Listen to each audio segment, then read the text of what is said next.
theyeshiva.net. 3 times in Parshas Reah does the Torah warn the Jewish people against idolatry, against avodah zarah, all forms of pagan idolatry. Each time, the Torah follows up with a strange and identical term. You are in danger of following alien gods and idols, ones that you never heard of and you never knew. The first time is right in the opening of the Parsha, Dvarim Perek Yud Aleph Pasuk Chav Ches, Deuteronomy 11:28. Hashem says, Moshe gives over Hashem's words, Haklala im lo yisishmu al mitzvos Hashem Elokeichem, v'sartem en haderech asher nochi mitzavah eschem hayom laleches acher Elokim acherim asher lo yedaitem. The curse will come if you will not heed the mitzvahs of Hashem. You will turn away from the way I commanded you to follow other gods which you never knew of. Then again, 2 chapters later, Perek Yud Gimel Pasuk Zayin, chapter 13, verse 7 in Parshas Reah, he speaks of a situation where somebody will tempt you or entice you to go worship alien pagan gods. And here again he says, it may be your brother, a sibling, it may be a son, it may be a daughter, it may be a best friend, it may be a spouse, and they're going to say to you, Neilcha v'navda elikim acherim asher lo yodata atavavesach. Let's go worship other gods which you have never known. Neither you nor have your fathers or forefathers known these gods. And then a third time, just a few verses later, Perek Yud Gimel Pasuk Yud Dalet, speaks about a whole city of Jews that is enticed to engage in pagan idolatry. 2 people from the city rise up and go on a major propaganda campaign. And they manage literally to mobilize and brainwash and indoctrinate most people of the city to start worshiping idols. And here again, the expression is that people from your city may get up, may stand up, and ultimately persuade the city to worship and engage in idolatry.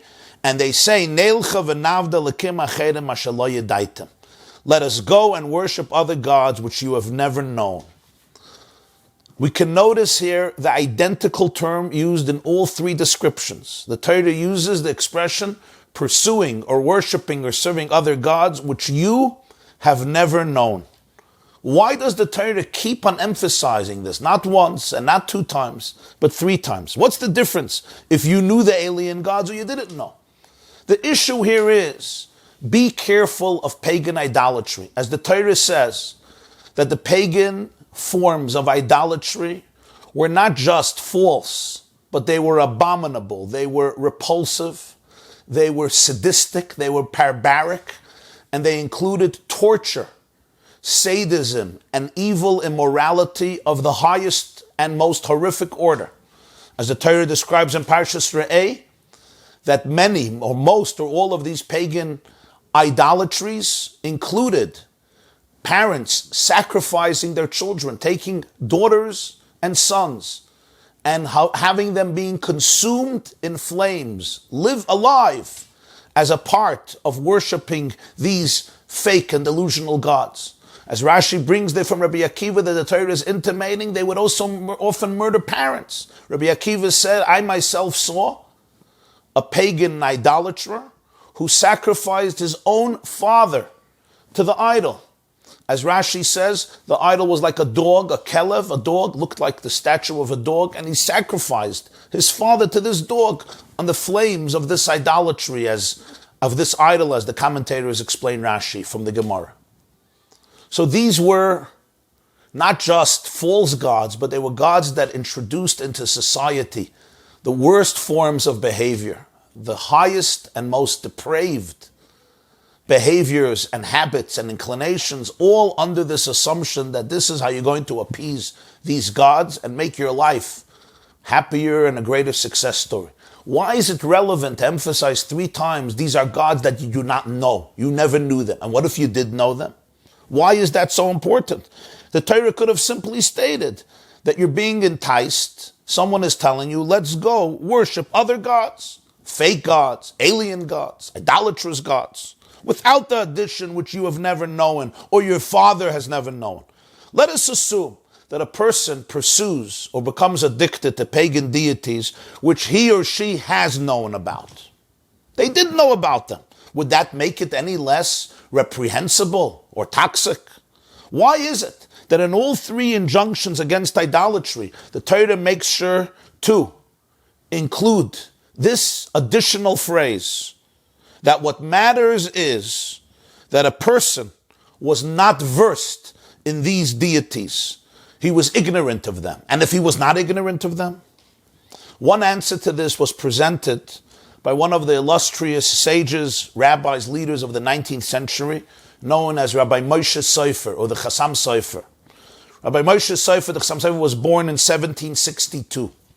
He passed away in 1839, and he's most known by his main work, Chassam Sofer. Chassam Sofer means the seal of the scribe, but it's also an acronym, because Chassam is Ches Saf Mem, Sofer. So Chassam is Chidushay Toiras Moshe. Chassam is Chidushay Toiras Moshe. Chassam Sofer, because his last name was Sofer, or Schreiber, scriber. Many of the Schreibers or the Sofers today, many of them, not all, are descendants of the Chassam Sofer. So Chassam Sofer is Chidushay Toiras Moshe Sofer. He was the rabbi of Pressburg. Pressburg is today the city of Bratislava.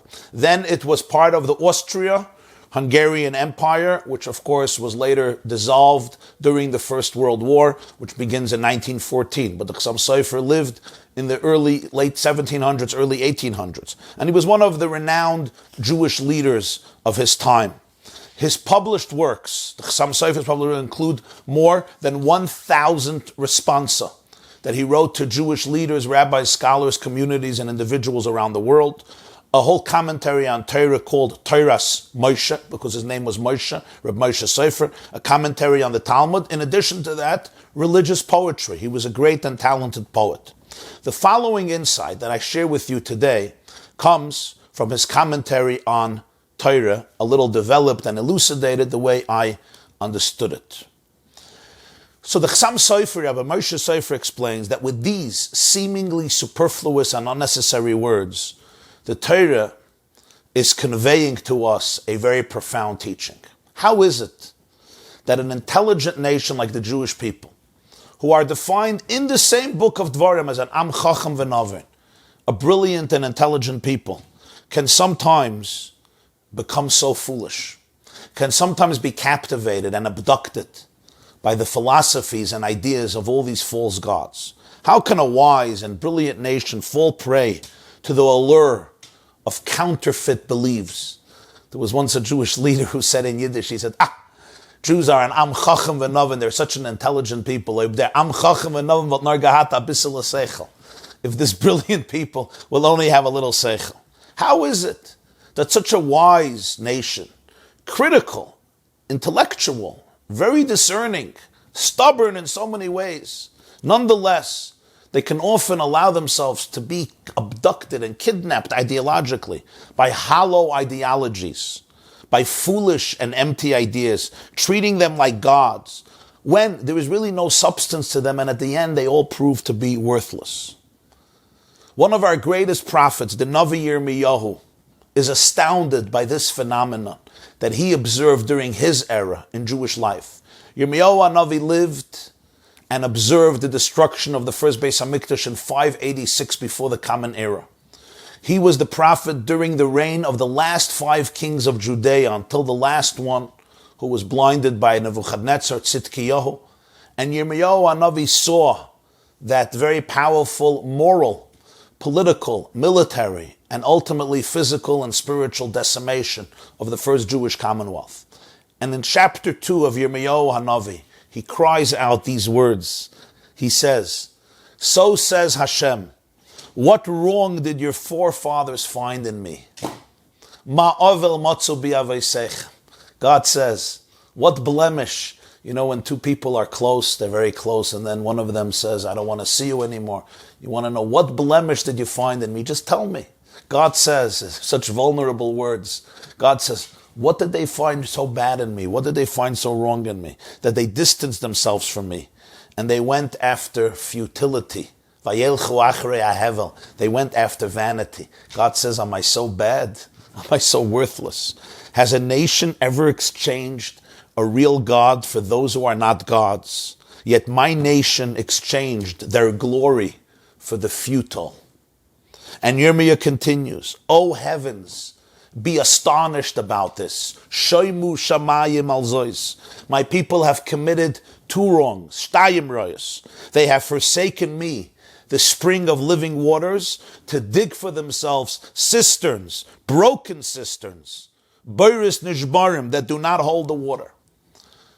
Two wrongs. Sometimes you forsake a living, beautiful, fresh, vibrant wellspring. In your mind, you're going to a better wellspring. But here, you're forsaking a wellspring that's giving you water. It's irrigating you. It's quenching your thirst and your loved one's thirst. So where do you go? Let's see the great treasure chest that you have discovered. What's the alternative? What did you substitute this living wellspring of water with?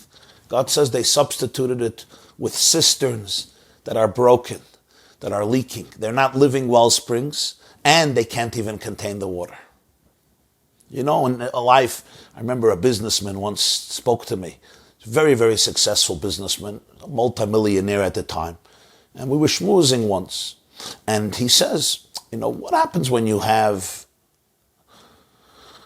somebody who's your partner in business and you're doing well, and he's a fine person, but you see much greater potential if you can detach yourself from him. He's ultimately hindering the enterprise, not because he means bad, but you just see lucrative options that require from you to go beyond him, to be able to say goodbye. How do you feel about that? What are your moral obligations in this part? We're not talking about legal obligations in terms of contracts and leases, but in terms of moral obligations, he asked me, is this a good enough reason to be able to abandon your partner just because you see greater lucrative options? It's a very interesting question. So at least if there's a lucrative option, God says, you're leaving a wellspring because you found a better wellspring, but you're leaving a wellspring to go to broken cisterns. And then Yirmiyah Hanavi continues. He says,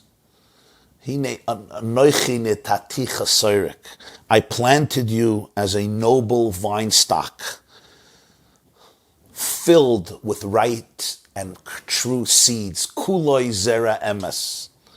Now, how have you turned yourself into a degenerate, wild vine to me? How did you transform yourself? And Yirmiyah continues, Ha'omrim la'etz aviyata. These are Jews who will turn to wood and say, you are my father. They will turn to stone and say, you gave birth to us.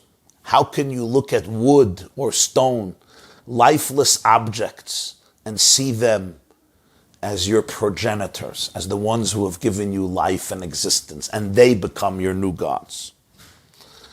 Extraordinary words of Yirmiyahu Hanavi. But the truth is, in each generation, it's very sad, but it's a fact of history.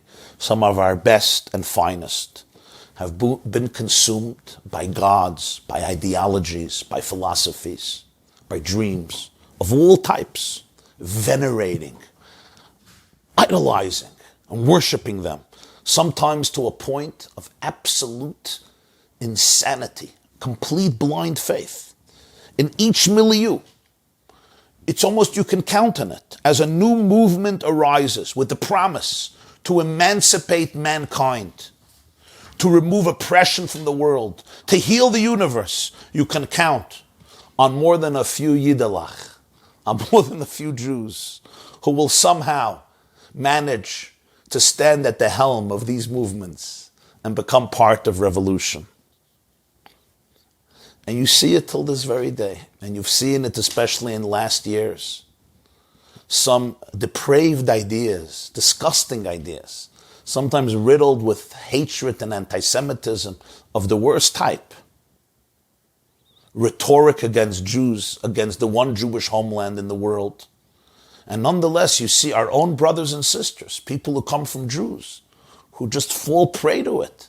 And they become revolutionaries and they become leaders in these movements that have so much hatred in them and are filled with such toxicity and such negativity and things that would undermine their own family, their own parents, their own siblings, their own people.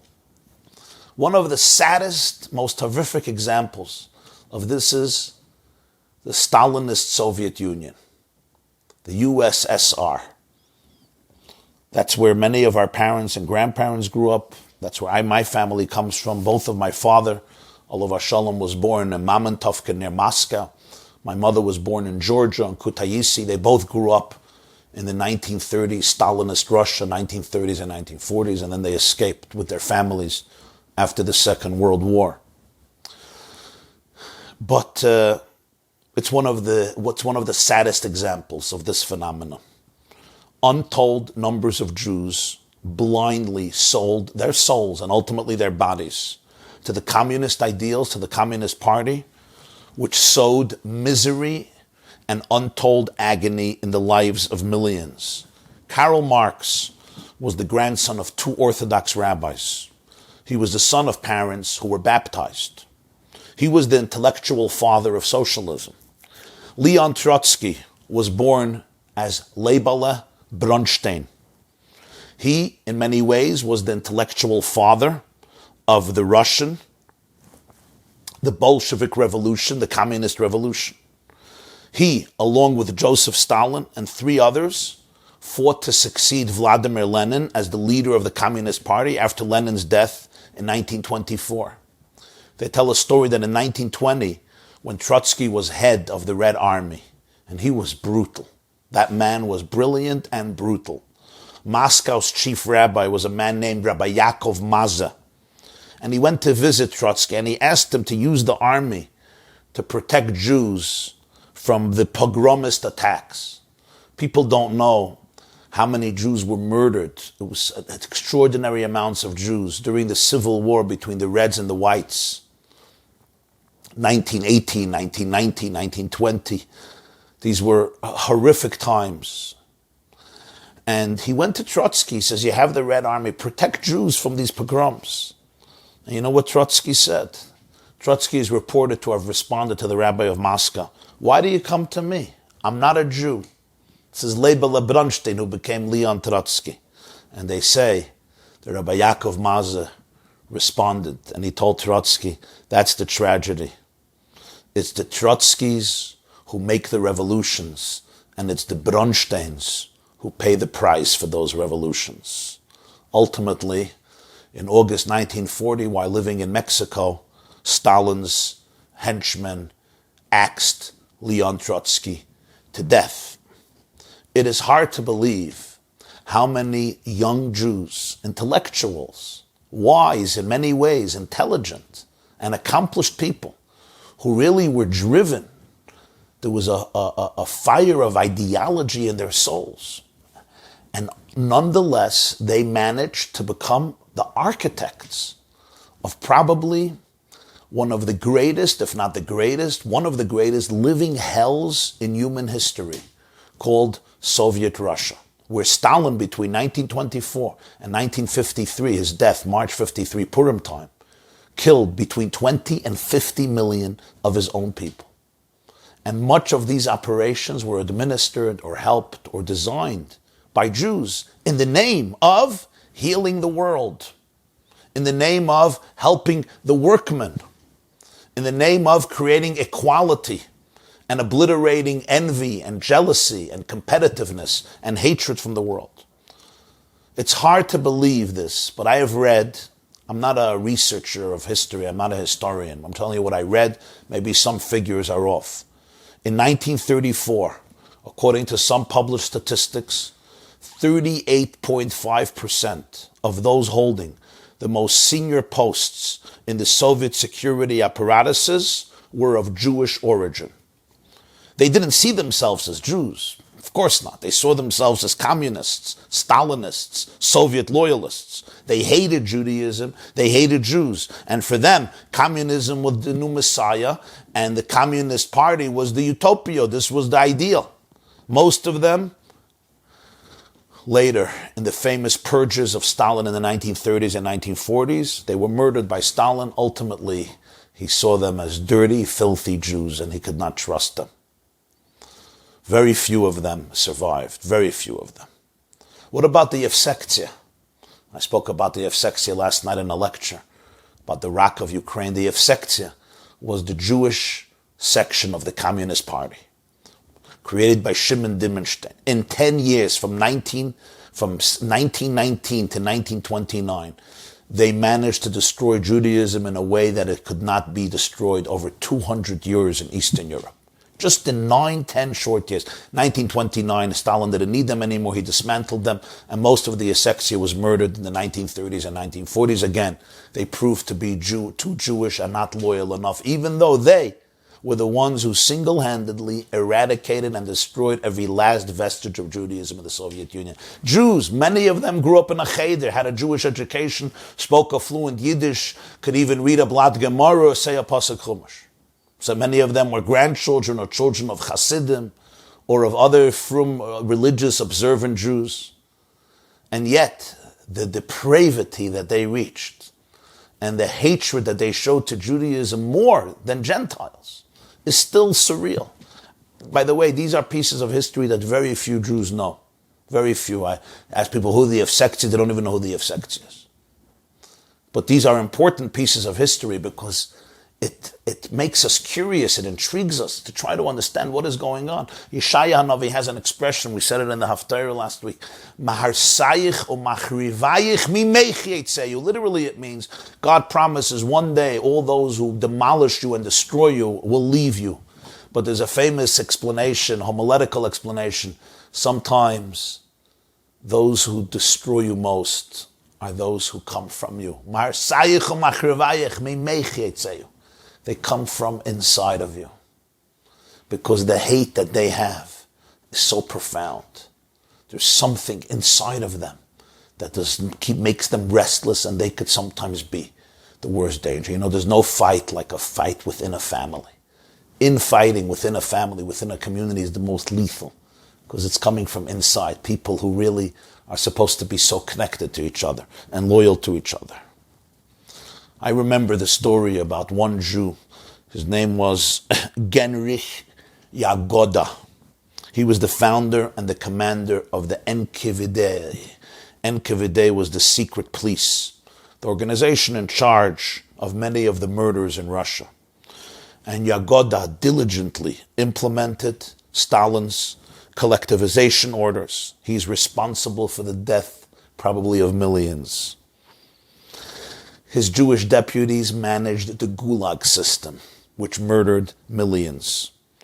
Of course, at some point, Stalin did not view him favorably, and Yagoda was executed.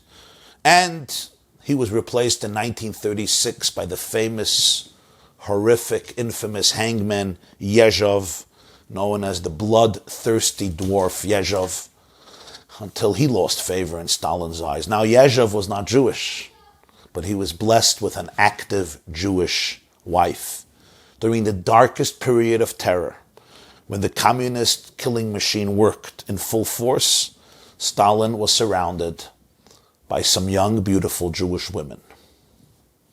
One of his closest associates and loyalists, a member of the Central Committee and Politburo, included another Jew, Lazar Kaganovich.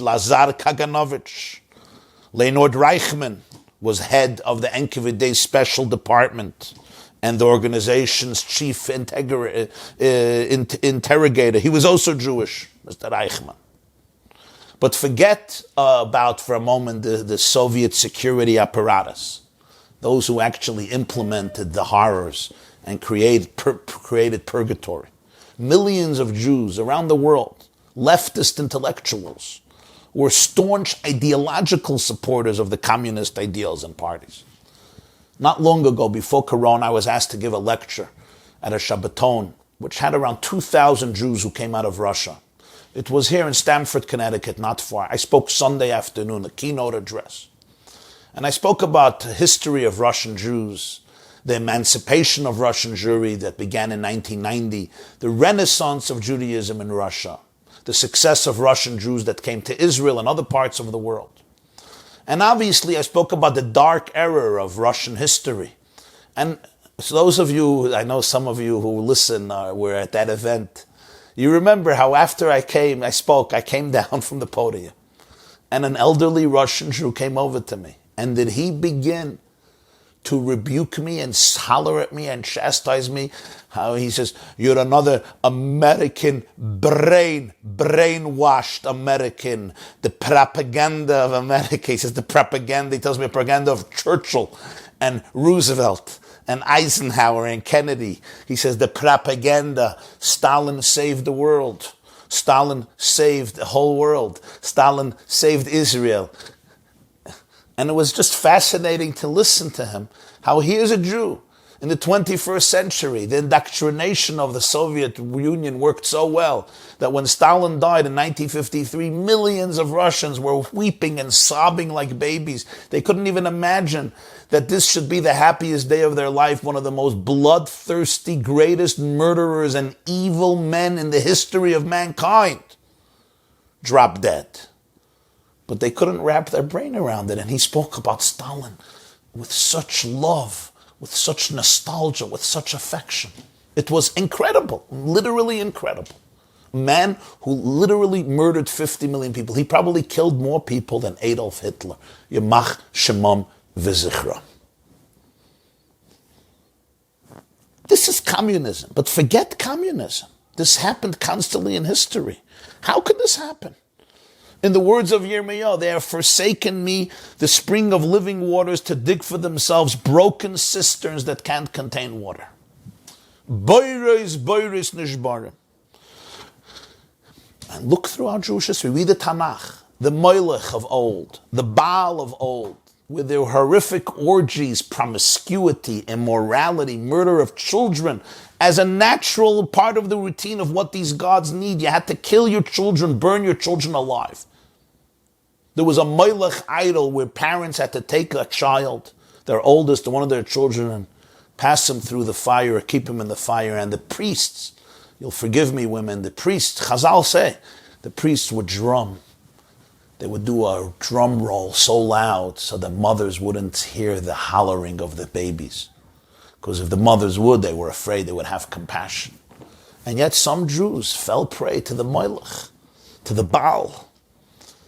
And throughout all of history, different gods, different false idols. In the modern day, different forms of the Haskalah, the Bundisten, the Sozialisten, the Kommunisten, and so many other radical and non-radical movements. And Jews bid farewell to Judaism to forge a new destiny based on the promises of these new gods, pursuing them with such commitment and passion, throwing under their bus their parents, their grandparents, their great-grandparents, their heritage of thousands of years. Why? Now, this is a complicated question.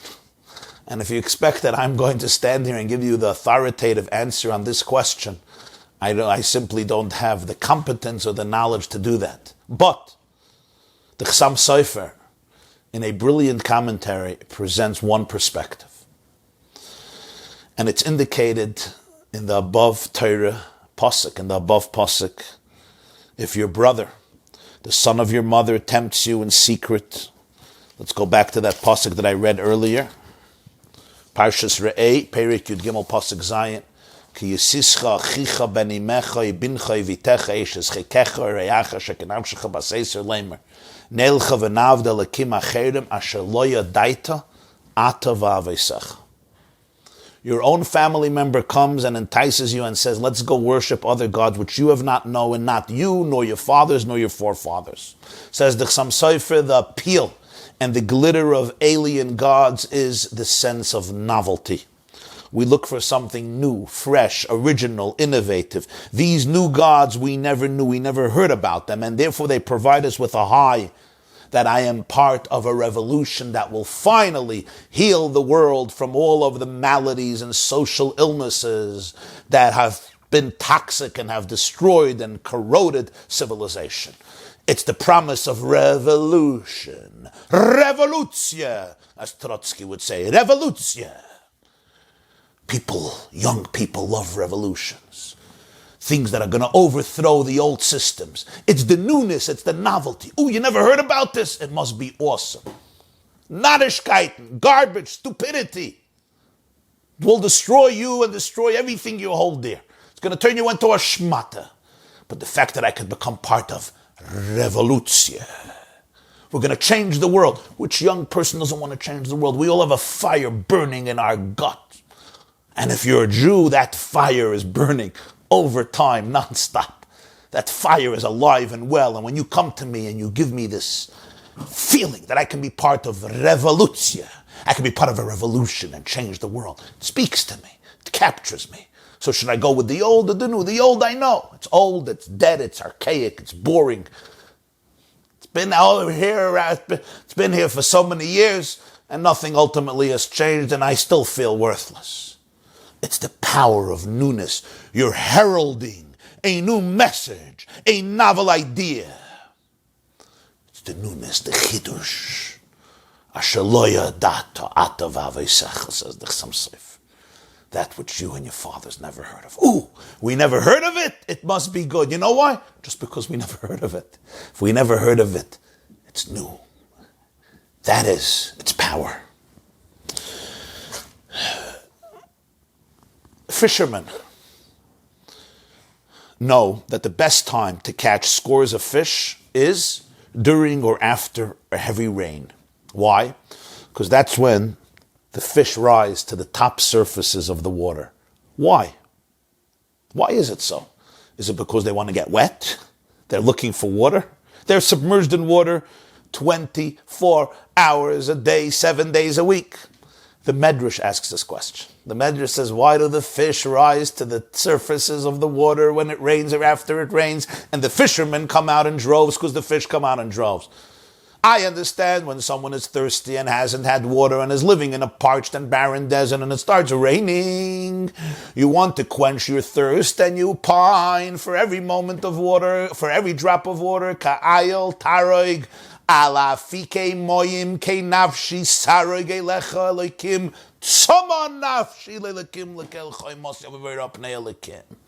Like an ayah, like a ram, which pines and yearns for the streams of water, the currents of water. So my soul yearns, thirst, pines for you. My soul thirsts. Tzama lecha nafshi. But the fish are submerged in water, and the Medrash says, Ze suchen frische Wasser.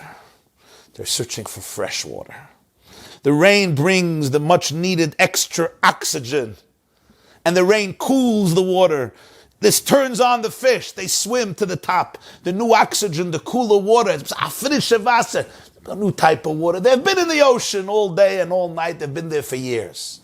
But the rain is something new. We are also like the fish. We yearn for fresh water.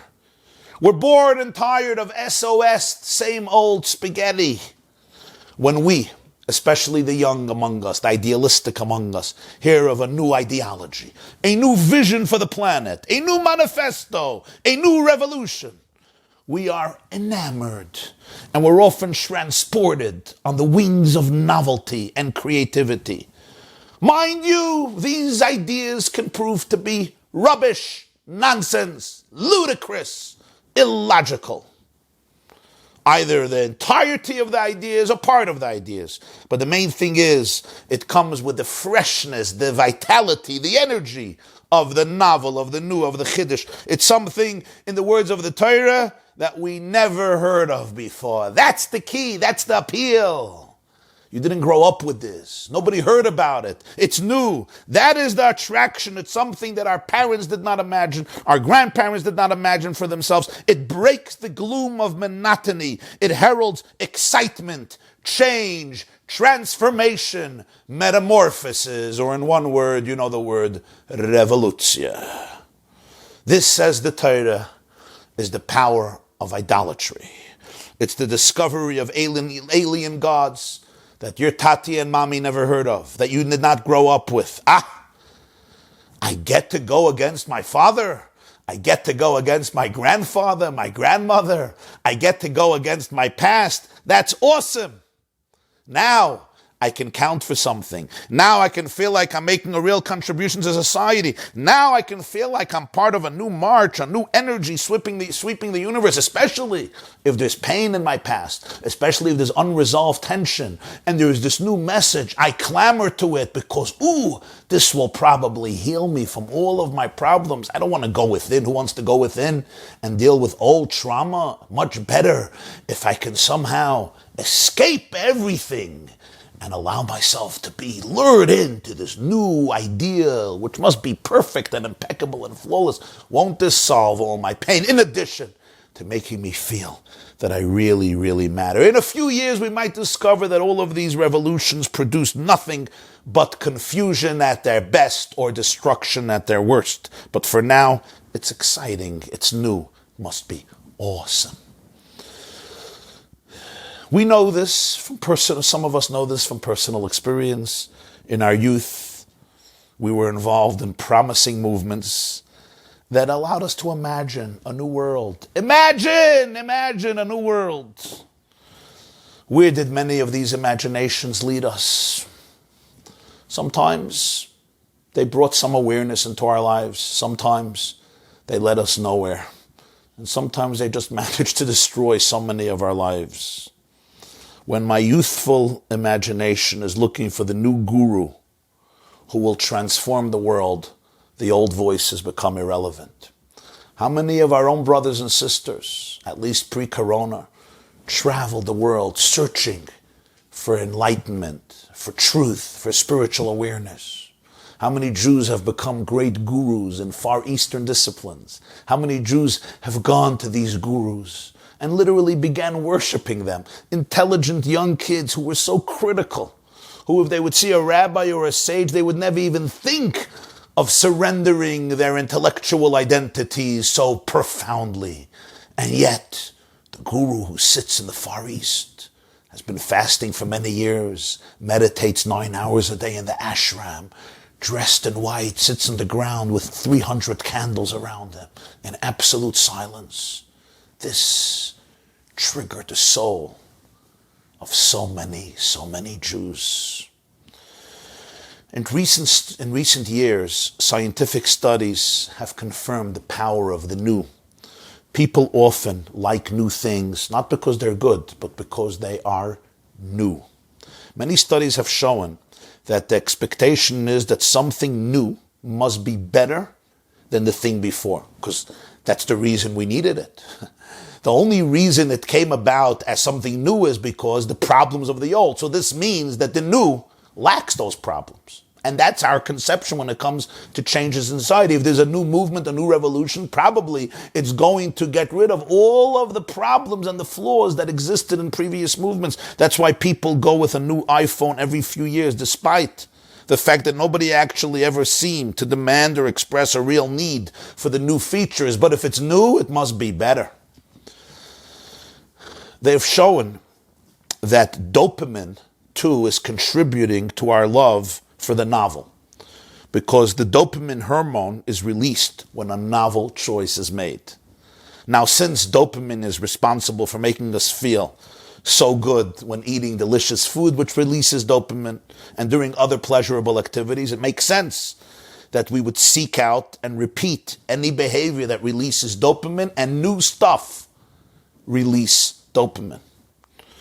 However, so often we get duped by the thrill of the new.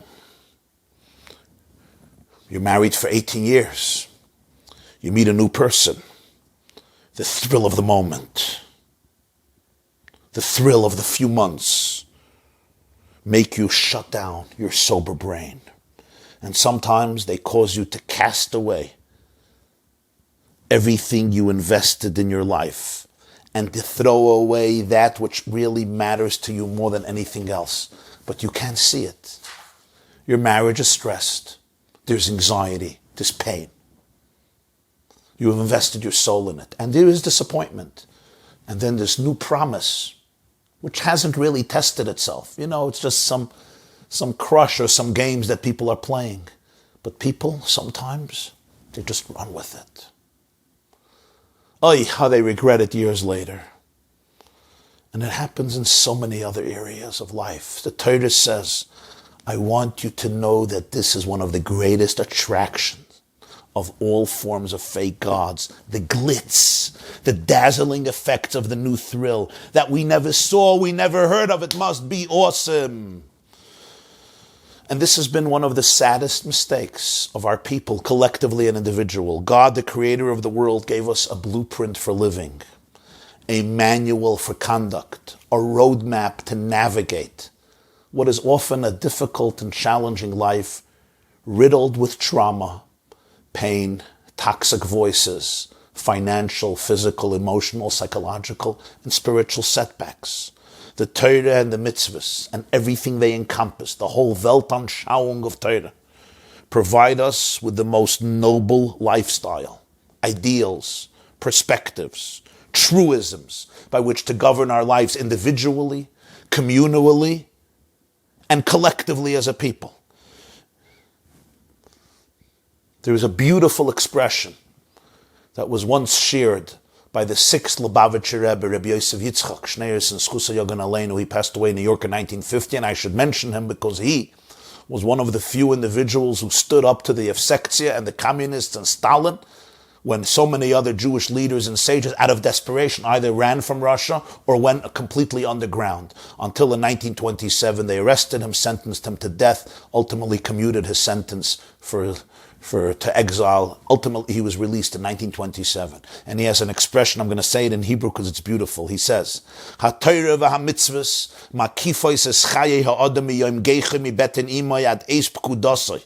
Umamidos oisoi bekeren oira beseichel habori bekinyan midis nailas van hagas yesharis loirak ben adam lamakam loigam ben adam lachavere elegam ben adam lachavere ki amisnayig al piatoira veiras chazalu chai chayimu shorim begeshem baruch.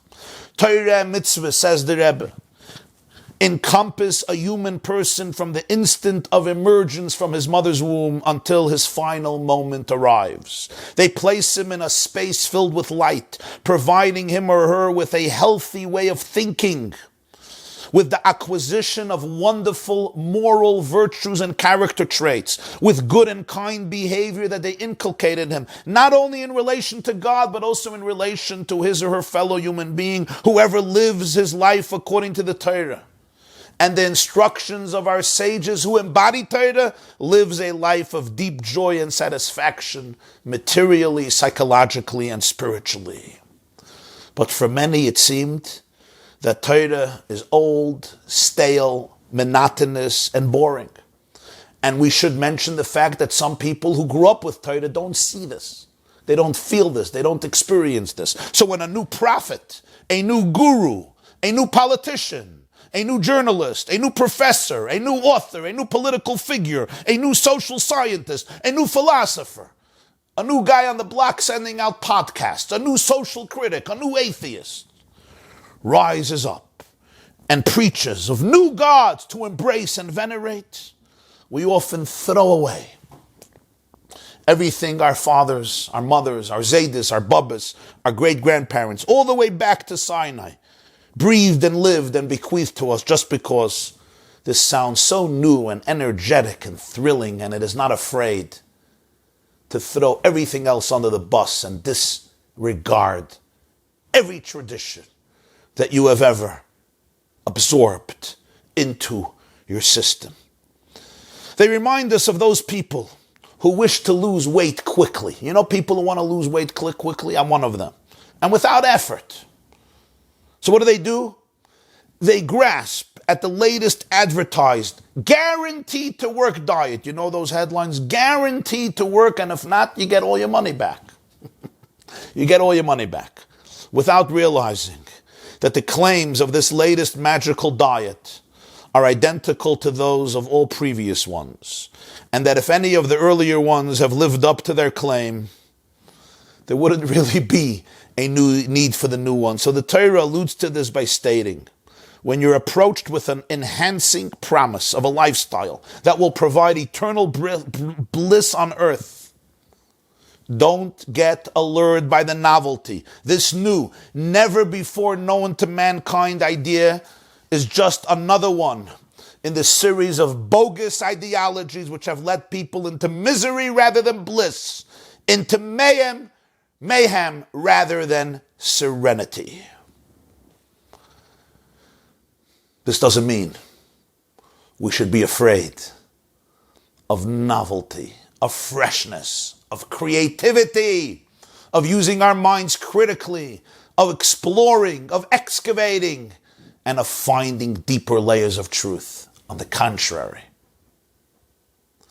this means that our search for novelty should not come because we're trying to run away from our inner pain, or because we just need something to make us feel important and valid, or because it's just a new message. Rather, we should have the courage to be able to search for real truth. This then, says the Chassam Sofer, is the secret of why the Torah repeats 3 times this idea about idolatry. Elokim acherim asher lo yedaitem. Not once and not twice, but 3 times. This is what you have to be careful of. Chidushim, new things, are awesome. Who doesn't like novelty? We want fresh water. We, like the fish, want fresh water. But you want fresh water that is going to become part of a living wellspring of water. Because there are 2 types of novelties in life.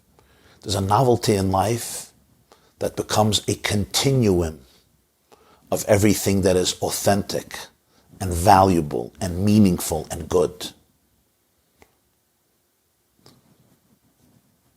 Mozart, Wolfgang Amadeus Mozart, or Beethoven, did not need to invent new keys on the piano in order to be able to compose brilliant music.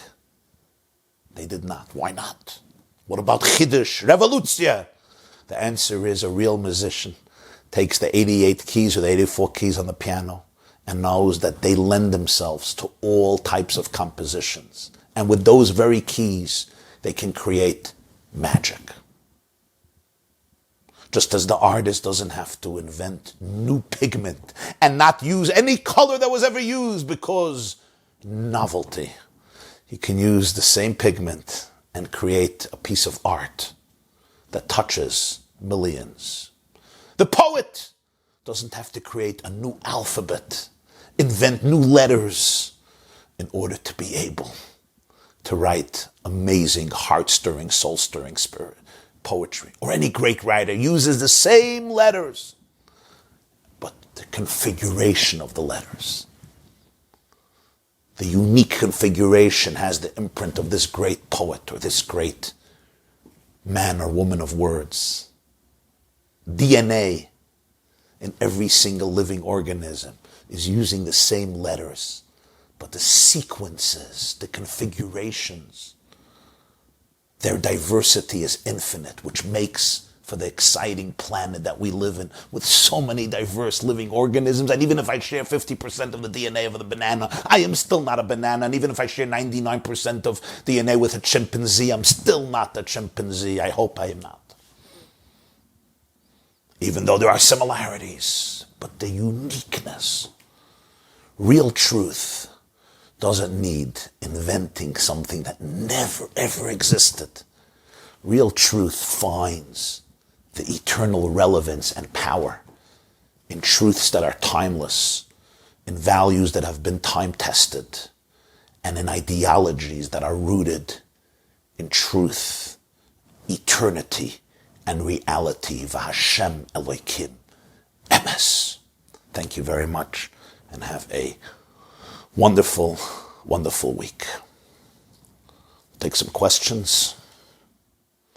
Thank God there are those of us who are finding out about Torah and God and mitzvahs after a lifetime of not knowing anything about it. And we are passionate about it. We are as passionate about it as those who may have rejected it on some level and run to other philosophies. Listen, I want to correct you. When you rediscover Yiddishkeit at a later stage in life, you're not discovering something that your parents, your forefathers did not know about. For thousands of years, your ancestors lived with Yiddishkeit. For 50 years, there was an interruption, maybe 100 years, maybe 150 years. Take any Jew in the world. He may be as secular and unaffiliated and assimilated as you wish. Just go back a few generations, and you'll see a Jew who had payas and a yarmulke and put on tefillin in the morning and davened mincha in the afternoon and celebrated Shabbos and celebrated Yom Tov and learned Torah and educated his or her children. And the same is true with your grandmother. So you just go back a few generations and you'll see that your parents knew it. And that's the uniqueness here. So there's no Jew that the chain has been interrupted for more than a few years, a few decades. Maybe at most a century or 2 centuries, but not more. Not more. Because remember, Jews who did not come back to Yiddishkeit assimilated. Jews who left, they went to other idols. Ultimately, either their grandchildren or great-great-grandchildren after a few generations came back, or unfortunately they were lost to the Jewish world. This is the science of Jewish history. You don't need belief for this. You don't need supernatural belief for this. This is the science of Jewish history. Take any movement among the Jewish world that went away from Torah, abandoned Torah, after a few generations, there was absolutely nothing left. Either they came back to Torah, and if they didn't, they were lost to the Jewish people. That's the truth of Jewish history. But a beautiful comment, and those who never knew about it come back, and it's very exciting. But remember that it's not really new, because you were at Mount Sinai together with all the Jews, as the Medrash says, that even the Gerim, those who convert, were also at Mount Sinai, and all the Jews of future generations were also at Mount Sinai. Interesting question, somebody says. Does this explain the fact that so many Jews today are lured in to all of these ideas that seem to me as crazy and insane, and yet so many of our young brothers and sisters are so excited about them? I think there is truth to this. I see that, I don't know how to say it, but sometimes every few years or every few months, some radical stands up and speaks about ideas that seem so promising and utopian by nature. And it becomes the new holy grail, and it becomes the most important Jewish value. And people just fall prey to it, and they lose their critical thinking. And that's the power of Torah. The power of Torah is that it withstood the critical thinking of the Jewish people. That's what Moshe keeps on telling them. You were not brainwashed. You were not taken by my charisma. Moshe stuttered. He couldn't even speak. The Ran says, you know why Moshe couldn't speak? Because God did not want that anybody should say, you know how Moshe managed to convince us? The gift of gab. He was a brilliant communicator. Kvat pek vad lashon. Moshe couldn't communicate. So Moshe says, you used your critical mind. He says, I'm not selling you, I'm not selling you the Brooklyn Bridge or the GW Bridge. Panim, you saw what you saw face to face. You know that it's true. You can ask, you can question, you know that it's true. And when you know that something is true, don't throw it out. Even if you're bored, it seems monotonous. Go deeper, excavate deeper, find deeper truth, dig deeper to find the living well springs. Don't go to cisterns that are broken and will ultimately not contain any of the water. I wish everybody a wonderful day and a wonderful week. This class is brought to you by theyeshiva.net. Please help us continue the classes. Make even a small contribution at www.theyeshiva.net/donate.